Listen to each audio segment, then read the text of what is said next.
I didn't realize a house could reject you until the day mine did. The key slid into the lock like it always had, familiar and obedient, and then nothing. It wouldn't turn. I tried again, slower this time, the way my husband used to when something stubborn needed patience. The metal scraped softly, a small sound in the quiet afternoon, and then stopped cold. I stood there on the porch, my arms heavy with grief and grocery dags, staring at a door that had opened for me every day for 36 years, and suddenly decided I didn't belong. For a moment, I thought my hands were shaking too much. Funerals do that to you. They leave your body behind, still moving, still doing errands, while your mind is somewhere else entirely, stuck on the sound of dirt hitting a coffin, or the way the flowers smell too sweet, like they're trying to cover something rotten underneath.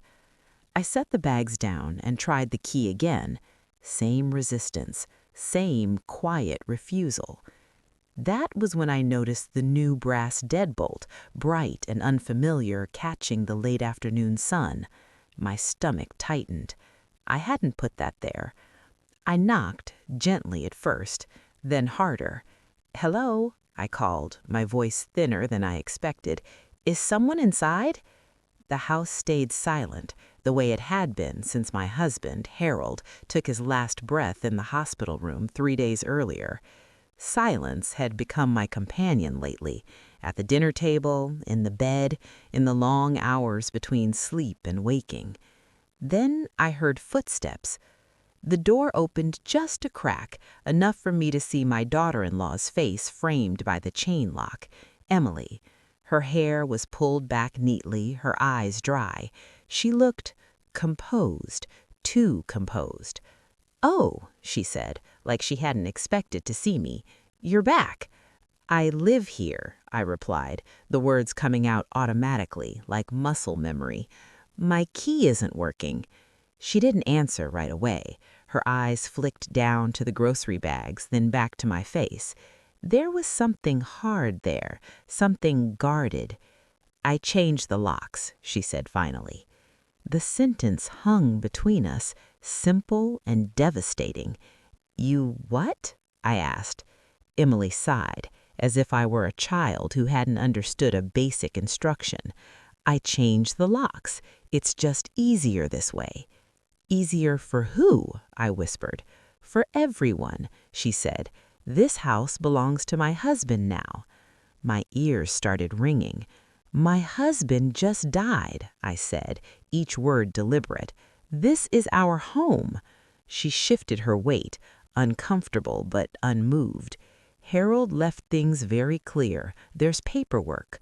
Paperwork. That was the word she chose, standing in my doorway, blocking me from the couch where Harold used to nap on Sunday afternoons, from the kitchen where his coffee mug still sat by the sink, unwashed because I couldn't bring myself to move it. "I think you should go stay somewhere else," Emily continued, her voice calm, reasonable, at least for now. Somewhere else? I looked past her, into the house I knew better than my own body. The hallway runner I'd vacuumed that very morning before the funeral, the framed wedding photo on the wall, Harold's hand resting proudly on my shoulder. Everything was exactly where I'd left it, except me. "Emily," I said softly, "let me inside." Her jaw tightened. "I can't." The door closed gently but firmly, the click of the lock echoing louder than any shout. I stood on that porch for a long time after that, not crying, not moving, just breathing in shallow little sips, like the air had suddenly become rationed. The sky was starting to turn orange, the neighbor's sprinklers ticking on and off, life continuing its small, ordinary rhythms, while mine cracked right down the middle. Eventually, I picked up my phone and called my son. But before I tell you what he said, before I tell you how a lifetime of family love unraveled in the space of a single conversation, I need to take you back before the locks, before the funeral, before I learned how quickly grief can be used as a weapon. Before all of this, my life was simple. Not easy, simple. Harold and I met when I was 22, at a hardware store of all places. I was buying paint, standing there overwhelmed with color samples, when he leaned over and said, "That one fades funny in the sun." He was wearing a flannel shirt and smelled faintly of sawdust and peppermint gum. I trusted him immediately. We built our life piece by piece. The house came first, a modest 2-story house with creaky stairs and a porch that caught the morning light just right. We painted the walls ourselves, argued about cabinets, planted a maple tree in the yard when our son Daniel was born. This house held everything: first steps, Christmas mornings, quiet arguments behind closed doors, and louder laughter around the dinner table. When Harold's hair turned gray, when my knees started to ache in winter, the house aged with us, patient and familiar. Daniel grew up and married Emily 6 years ago. She was polite, efficient, the kind of woman who always brought a hostess gift and wiped the counter before sitting down. I tried to like her, I really did, but there was always a distance, like she was observing us rather than joining in. Harold said I was imagining it. "She's just private," he'd tell me. "Different generation." Maybe he was right. When Harold got sick, everything narrowed. Hospital rooms, medication schedules, the beep of machines. Emily became very involved then, asking questions, taking notes, offering to handle things. I was grateful. Exhausted people mistake control for care. "I'll help with the paperwork," she said one afternoon, flipping through a folder at our dining table while Harold slept upstairs. I nodded, too tired to argue, too trusting to worry. Daniel deferred to her. "Emily's good at this stuff, Mom," he said. "Let her take the lead." So I did. I let her make calls, let her sit with Harold while I cooked, let her drive him to appointments when my back gave out. I told myself this was family stepping up. What I didn't see, what I couldn't see then, were the quiet shifts. Documents moved, conversations held without me, the way Emily always asked Harold to sign things when I wasn't in the room. Harold died on a Tuesday morning, just after sunrise. I was holding his hand.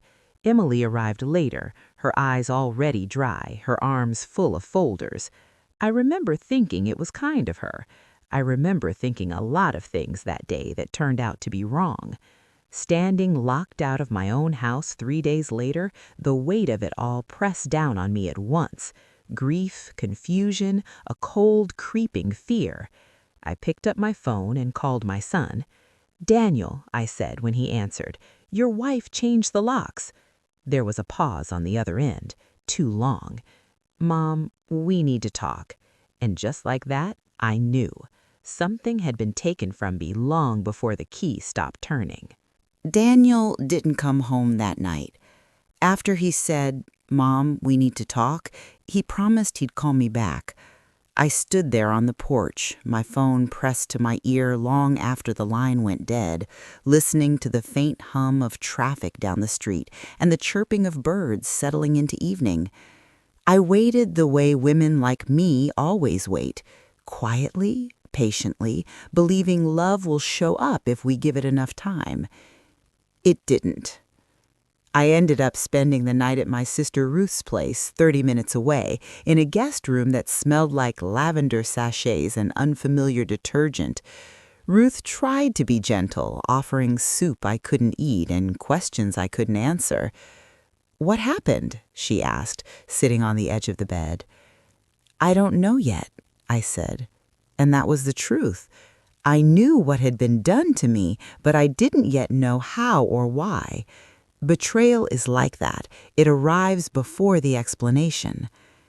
I didn't sleep much. Every time I closed my eyes, I saw the door closing in my face, heard the soft click of the lock.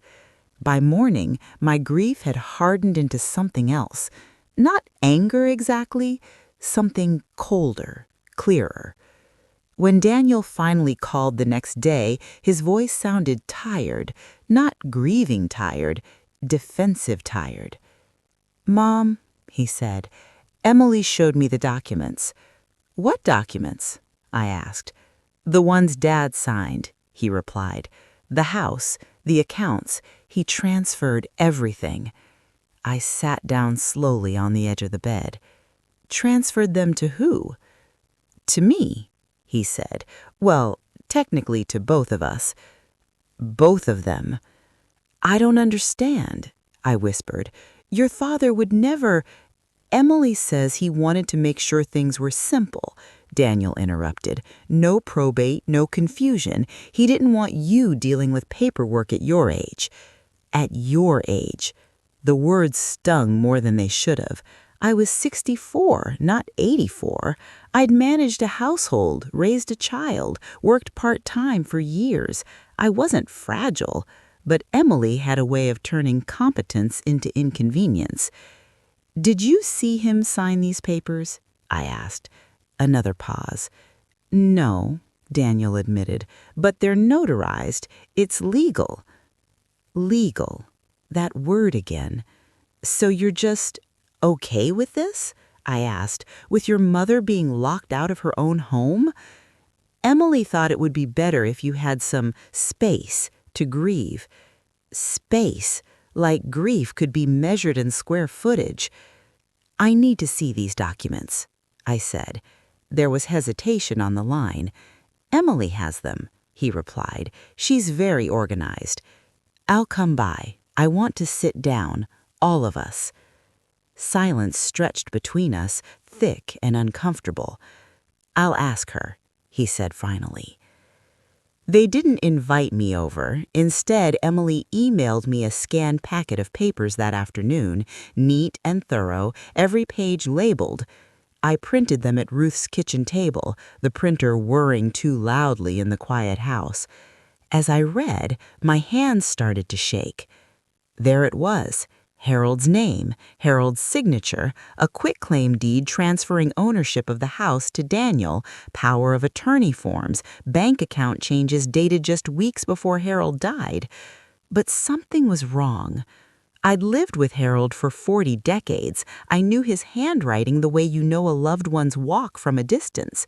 The signature on those papers looked stiff, forced, like someone copying muscle memory instead of feeling it. And the dates.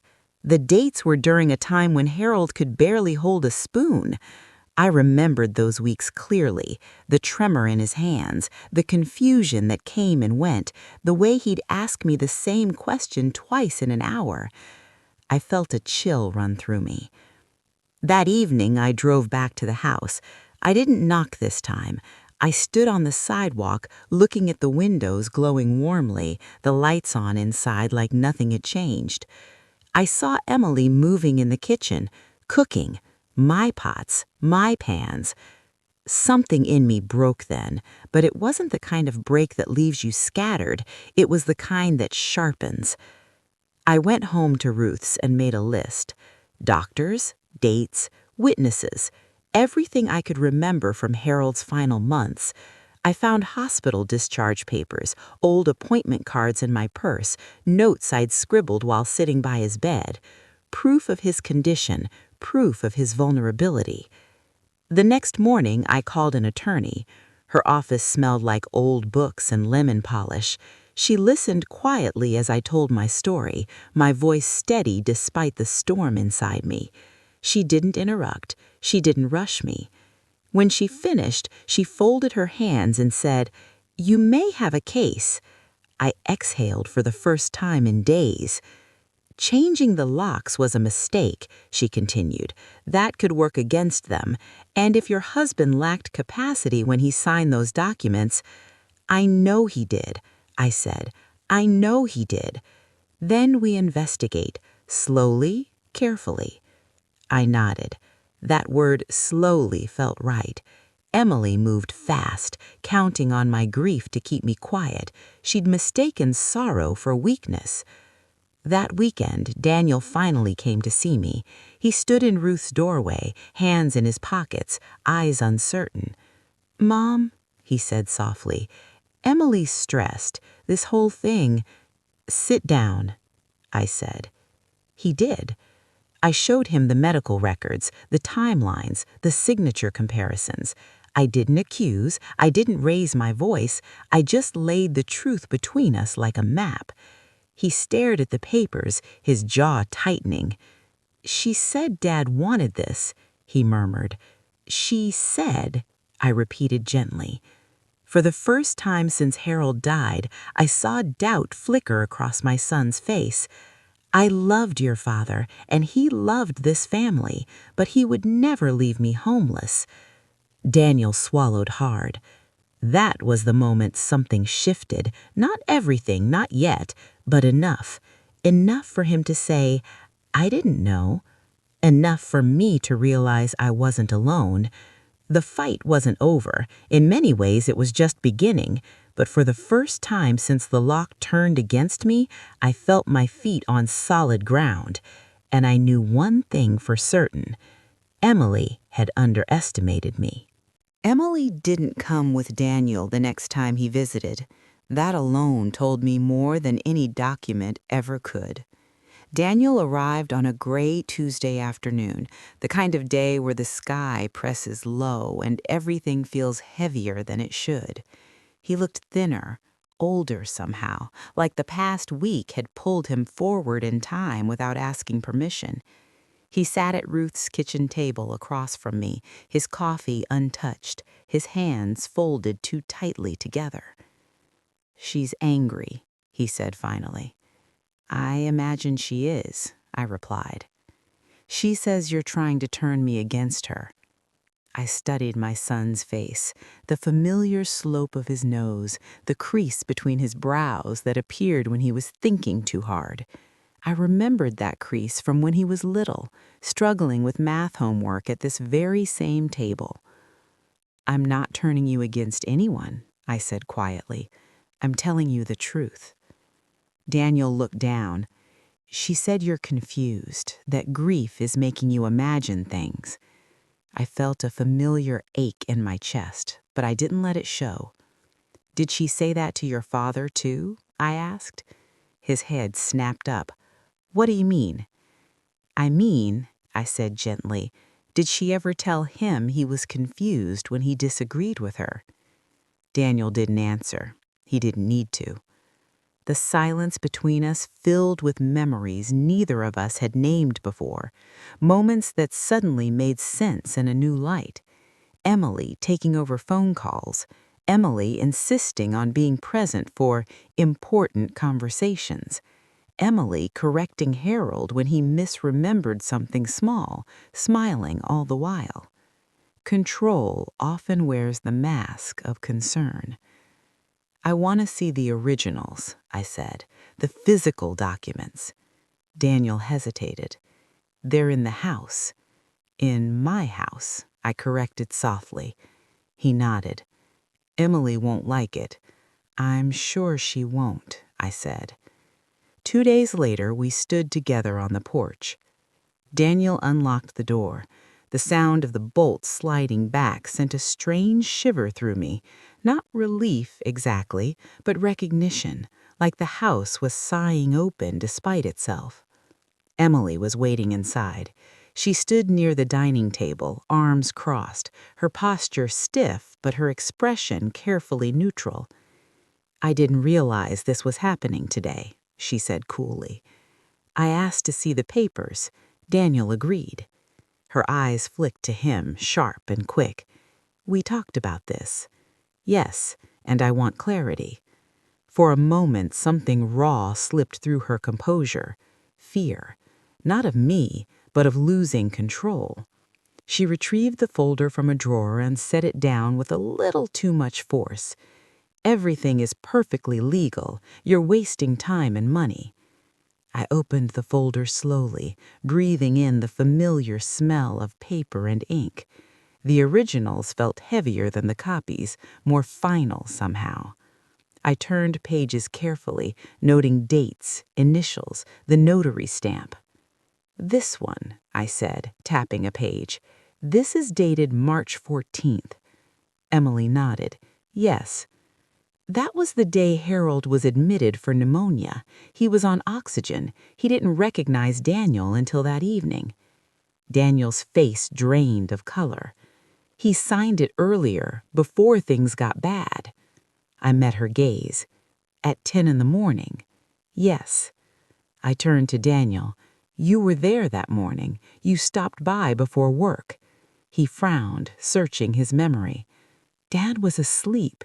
The nurse said he'd been confused. Emily's voice sharpened. This is ridiculous. You're dissecting paperwork instead of grieving.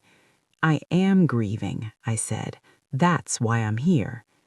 The attorney filed an official challenge the following week. Capacity, undue influence, improper notarization. The words sounded cold, clinical, but they were a lifeline. Emily stopped answering my calls entirely. Daniel said things were tense at home. I didn't press him for details. He had his own reckoning to face. What I didn't expect was how quickly the truth began to surface once light touched it. The notary denied remembering Harold at all. The hospital confirmed he'd been heavily medicated on multiple signing dates. And then there was the email. Daniel forwarded it to me late one night with a single line of text. I didn't know about this. It was from Emily to the estate planning office, sent months before Harold's death. Once everything is transferred, we'll tell her it was his wish. She won't fight it. I read it 3 times, my hands steady, my heart strangely calm. That email didn't feel like a victory. It felt like confirmation. The fallout was immediate. Daniel moved out that same week. The house, once full of tension, it felt like it might crack, grew quiet again. But this time it was an honest quiet. Painful, yes, but real. Emily's family called me once, her sister leaving a voicemail accusing me of destroying a marriage. I deleted it without listening to the end. The legal process dragged on, slow and methodical. Emily avoided me entirely, communicating only through lawyers. The locks were changed back, not with an apology, but with paperwork. When I stepped inside my home again for the first time alone, I stood in the doorway and let myself cry. Not the sharp, gasping sobs of early grief, but the deep, steady tears of someone reclaiming ground they'd almost lost. I walked through each room, touching familiar surfaces. The banister Harold had polished every spring, the arm of the couch worn smooth where he rested his hand, the kitchen counter where Emily had stood, claiming ownership of something she never built. That night, I slept in my own bed. The mattress dipped on Harold's side, a hollow that would never fill, but it was mine to miss him in. Justice doesn't always arrive loudly. Sometimes it comes quietly, through patience and truth and the refusal to disappear. And I was done disappearing. The house felt different once the truth had been spoken aloud. Not lighter, grief doesn't lift that easily, but steadier, like a foundation that had stopped shifting underfoot. I woke up that first morning back home to the sound of the radiator clicking awake, the same uneven rhythm it had always had, and for a moment I reached across the bed before remembering there was no one there to reach for anymore. Loss doesn't announce itself. It sneaks up in ordinary moments. I made coffee and stood by the kitchen window, watching the maple tree sway in the wind. Harold had planted it the year Daniel turned 5, so he'll have shade when he's grown, he'd said. Now the branches brushed against the upstairs window like a reminder of promises kept and time passing whether we're ready or not. The legal case moved forward in small, measured steps. Emily's attorneys pushed back hard at first, filing motions, requesting delays. It felt like she was trying to exhaust me, to make me give up out of sheer fatigue. She didn't understand something important. I had already survived the hardest thing. Losing Harold had stripped life down to its bones. Everything else, paperwork, court dates, whispered accusations, was just noise around the edges. Daniel came by often during that time. At first, our conversations were cautious, like we were both walking across thin ice, afraid of saying the wrong thing. "I should have protected you," he said once, sitting at the dining table where so many of these troubles had begun. His voice cracked on the last word. "You were protecting what you thought was your family," I replied. "That includes me." He nodded, eyes fixed on his hands. "I trusted her." "I trusted her too," I said. "That's why it hurt." Trust doesn't break loudly. It fractures quietly, and by the time you hear it, the damage is already done. Word traveled, as it always does in neighborhoods like ours. The woman at the post office looked at me differently. So did the cashier at the grocery store who had attended Harold's funeral. No one asked outright, but their sympathy felt heavier now, laced with curiosity. One afternoon, my neighbor, Mrs. Klein, stopped me while I was pulling weeds from the front garden. "I heard there were complications," she said carefully. I wiped my hands on my jeans. "There were misunderstandings," I replied. "They're being sorted." She nodded, clearly wanting to say more, but settled for patting my arm. "I'm glad you're home," she said.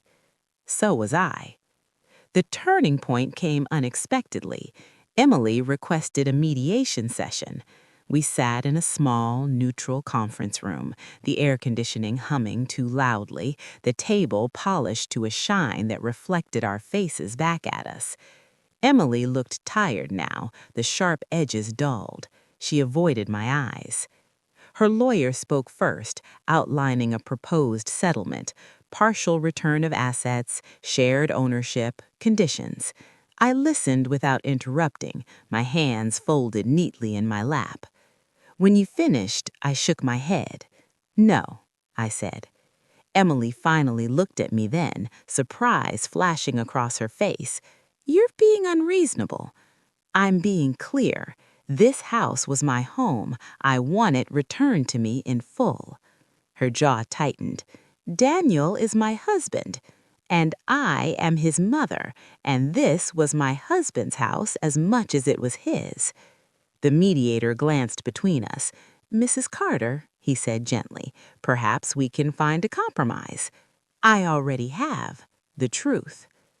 Emily leaned back in her chair, crossing her arms again, but this time the gesture looked defensive rather than confident. "This is about control. You don't like that I stepped in." I met her gaze evenly. "This is about consent. You took advantage of a dying man and expected his widow to disappear quietly." Silence filled the room. Daniel, seated beside me, hadn't said a word until then. "Emily," he said softly, "did you think I'd never find out?" She looked at him then, really looked, and whatever she saw there made her look away. The settlement came 2 weeks later. The house was returned to me outright, the accounts were restored, Emily kept what she'd brought into the marriage and nothing more. The divorce papers followed not long after.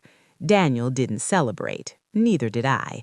Endings like that don't feel victorious. They feel heavy, necessary, and sad all at once. One evening, after the dust had settled, Daniel helped me fix the loose step on the back porch. We worked side by side, the smell of sawdust drifting up as he tightened the last screw. "Dad would have liked this," he said quietly. "Yes," I replied, "he would have." When Daniel left that night, I sat alone on the porch, the repaired steps solid beneath my feet. The sun dipped low, casting long shadows across the yard. I thought about Emily, not with anger, but with clarity. She had wanted security, control, a future she could manage. What she hadn't counted on was the quiet resilience of a woman who knew exactly what she'd built and what she refused to lose. I locked the door behind me, not out of fear, but out of choice.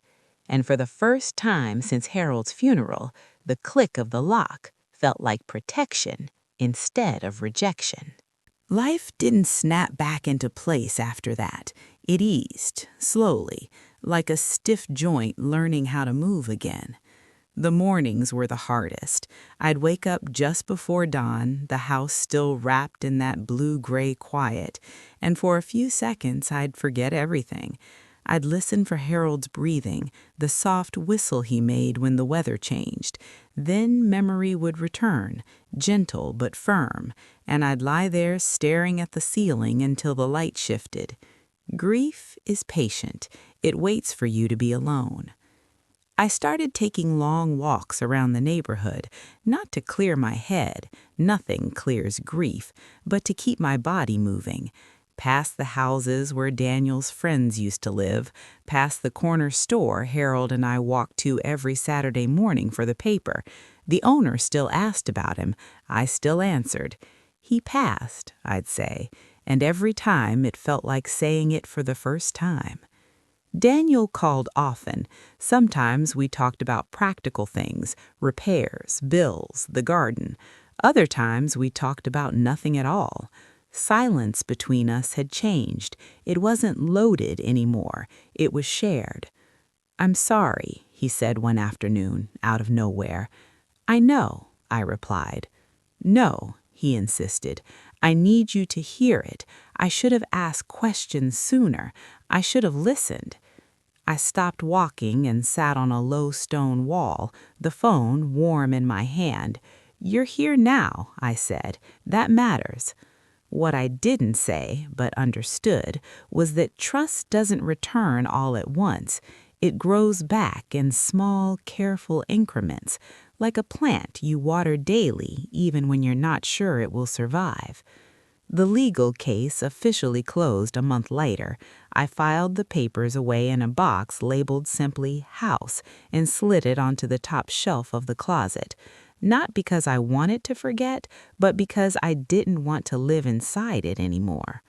One afternoon, while cleaning out the study, I found a notebook in Harold's handwriting tucked behind old tax files. I sat on the floor and opened it carefully, like it might crumble in my hands. Inside were lists, projects he'd meant to finish, notes about the garden, a page labeled "Things to Tell Her," half written and unfinished. Tell her I'm proud, tell her she was right about the locks, tell her not to let them rush her. My throat tightened. Even in his final months, Harold had been thinking of me, protecting me in the only way he knew how, by trusting the people around him. I closed the notebook and held it to my chest until the ache passed. Emily tried to contact me once after the divorce was finalized. A letter, no return address. She wrote about stress, about feeling unheard, about believing she was doing what was best. There was no apology. I didn't respond. Forgiveness doesn't always mean reconciliation. Sometimes it just means letting go of the need to explain yourself to someone who never wanted to understand you in the first place. Spring came slowly that year. The maple tree bloomed, leaves unfurling like small green promises. I spent afternoons in the garden, my hands in the soil, reminding myself that growth requires disturbance. You can't plant anything without digging something up. I hosted a small dinner one evening, just Daniel, Ruth, and a couple of neighbors. Nothing fancy, soup simmering on the stove, bread warming in the oven. As we sat around the table, laughter crept in cautiously, like it wasn't sure it was allowed. Then it stayed. At one point, Daniel raised his glass. "To Mom," he said, "for standing her ground." I shook my head, "For knowing where I stand." Later, after everyone had gone, I walked through the house, turning off lights. Each room felt lived in again, not haunted, not borrowed, not contested. In the bedroom, I paused by the window and looked out at the yard. The porch light glowed softly, illuminating the steps Daniel had fixed, strong, even. I thought about how close I'd come to losing all of this, not just the house, but my sense of self, how easily grief could have made me small. Instead, it had made me honest. I learned something through all of it, something I wish I'd learned earlier. That dignity isn't loud, it doesn't argue or plead, it simply refuses to be erased. That night, I slept deeply for the first time in months, and when I woke, the house welcomed me back in its quiet way, creaks and sunlight, and the steady reassurance of walls that knew my name. The house didn't feel empty anymore, but it felt different, like it was learning a new rhythm, the way I was. I started small, rearranging the furniture in the living room, moving Harold's chair closer to the window, not because I planned to sit in it, but because the light there felt kinder. I donated some of his clothes, keeping only the flannel shirts that still smelled faintly of sawdust and soap. Letting go didn't mean erasing, it meant choosing what to carry forward. People assume healing is loud, that it arrives with declarations and sudden joy, but for me, it came quietly, through routines. Every Friday morning, I went to the same cafe Harold and I used to visit. I sat at the same table by the window. The waitress stopped asking if someone else was joining me. She just brought one cup now, set down gently, without pity. That mattered. Daniel and I found our way into a new kind of closeness, not the unquestioning trust of before, but something more honest. He came by on Sundays to help with chores that didn't really need helping with. We worked side by side, saying little, letting presence do the work words couldn't. One afternoon, while we were sorting through boxes in the garage, he stopped suddenly. "She never asked me how you were doing," he said. I looked up. "Who?" "Emily," he replied. "After everything, after Dad died, after the locks." He shook his head slowly. "Not once." I leaned against the workbench, the cool metal grounding me. "Some people don't ask questions if they're afraid of the answers," I said. He nodded, eyes distant. "I see it now." Seeing comes at a cost. I knew that better than anyone. Word eventually reached the wider family. A cousin called, awkward and curious. An aunt sent a card that said, "I always wondered." No one apologized outright, but their silence had shifted. The story had changed. I hadn't told it loudly. I hadn't defended myself in public. I'd let the truth do what it does best, surface on its own. One afternoon, months later, I ran into Emily at the grocery store. I saw her before she saw me. Her hair was shorter, her posture less rigid. She stood in the produce aisle staring at apples like they'd personally offended her. For a moment, I considered turning away. Then she looked up. Our eyes met, and time slowed in that strange way it does when the past and present collide.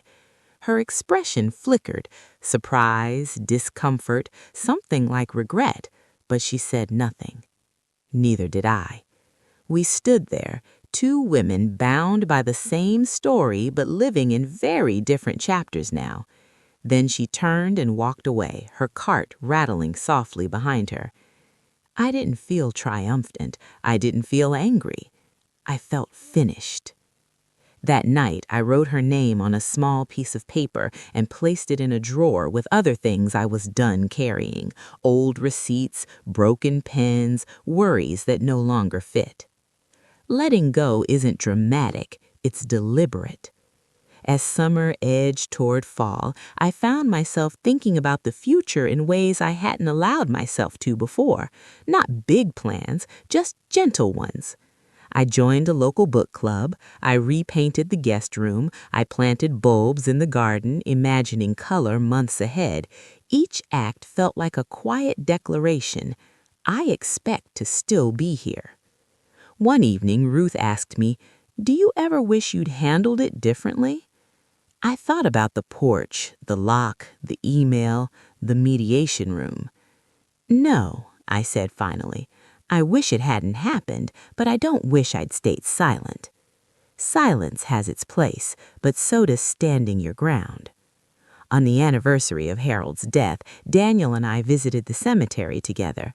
We stood side by side, the air crisp, leaves crunching underfoot. "I think he'd be proud of you," Daniel said. I smiled softly. He always was. Before we left, I rested my hand on the cool stone and whispered, "I'm okay." Not because everything was perfect, but because I was still whole. That night, back home, I sat on the porch with a blanket around my shoulders.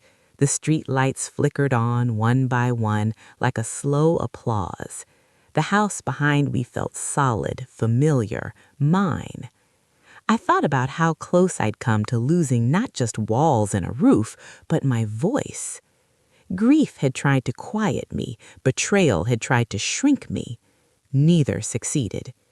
I took a deep breath, the kind that fills your chest and settles your spine, the kind that says you've made it through something you didn't think you would. And for the first time in a long while, I didn't feel like I was surviving. I felt like I was living. Time has a way of softening the sharpest edges, not by erasing them, but by teaching you how to live around them. By winter, the house had settled fully back into me. Or maybe I had settled back into it. The radiators hissed and knocked like old men clearing their throats. The floors creaked in familiar places, warning me before I stepped too hard. I stopped jumping at sudden noises, stopped bracing myself for the next loss. That constant state of readiness, of waiting for something else to be taken, finally loosened its grip. Daniel came by one evening with a small box tucked under his arm. "I found this in storage," he said, setting it gently on the table. "I didn't know if you'd want it." Inside was Harold's old watch, the leather strap worn smooth, the face scratched just enough to show it had lived a life. I picked it up carefully, turning it over in my hands. "He wore this every day," I said. "I know," Daniel replied. "I remember listening to it tick when I was a kid. It used to calm me down." I fastened it around my wrist. It was too big, but I didn't mind. Some things aren't meant to fit perfectly. They're meant to be carried. Daniel watched me quietly. "I've been thinking about what happened," he said, "about how easily I believed, how I didn't question things sooner." "You were grieving too," I said. "Grief makes liars sound reasonable." He nodded slowly. "I won't make that mistake again."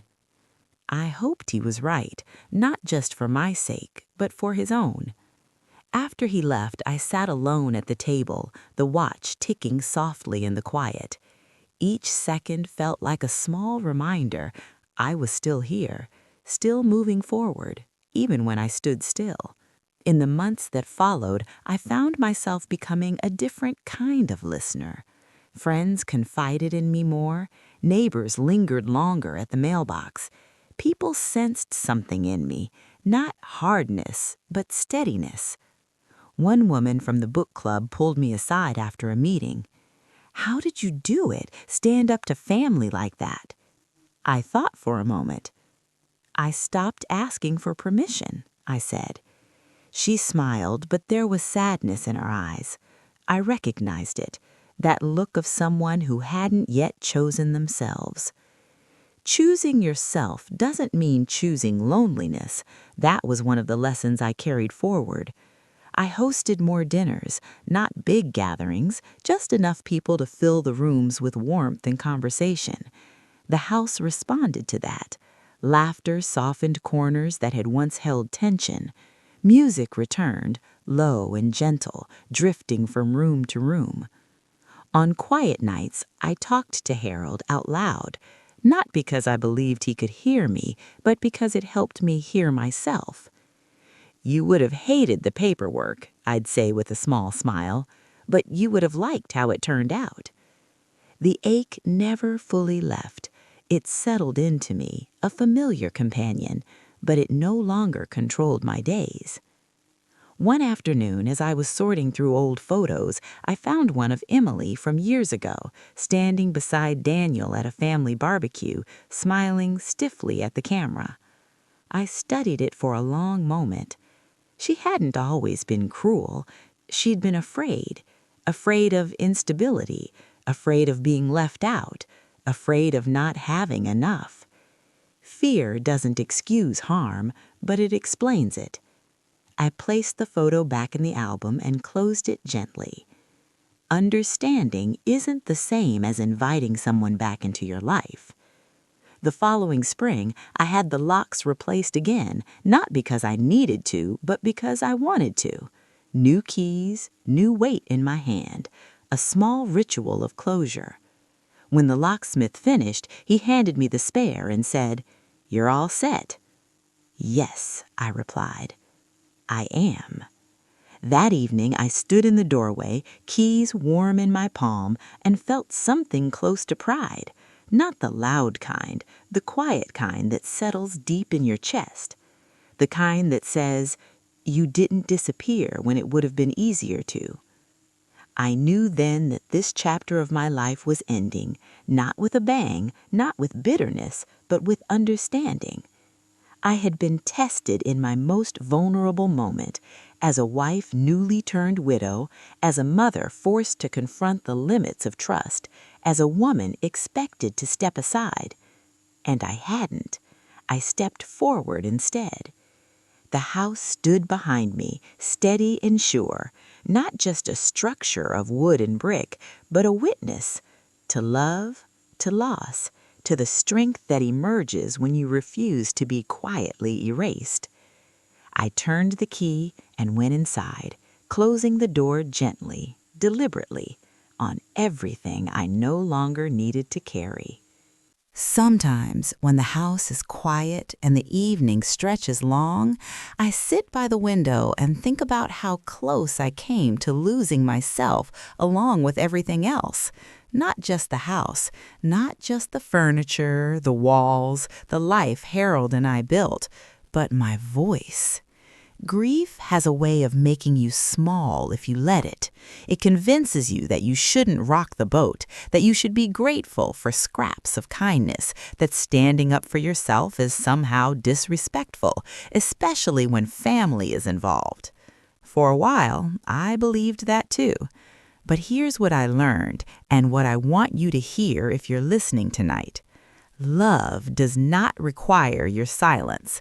Family does not have the right to erase you, and dignity is not something anyone can take unless you hand it over.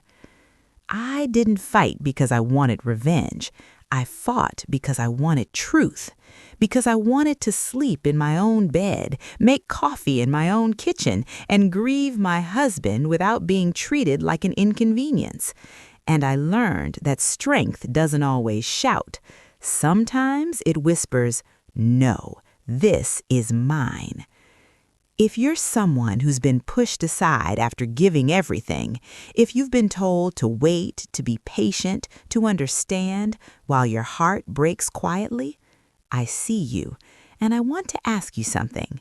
If you were standing on that porch, key in hand, and the door wouldn't open anymore, would you have walked away, or would you have knocked until someone finally heard you? Tell me in the comments. And if this story touched something in you, stay with me, subscribe, share your story, and remember, you don't disappear just because someone else wants you to. You're still here.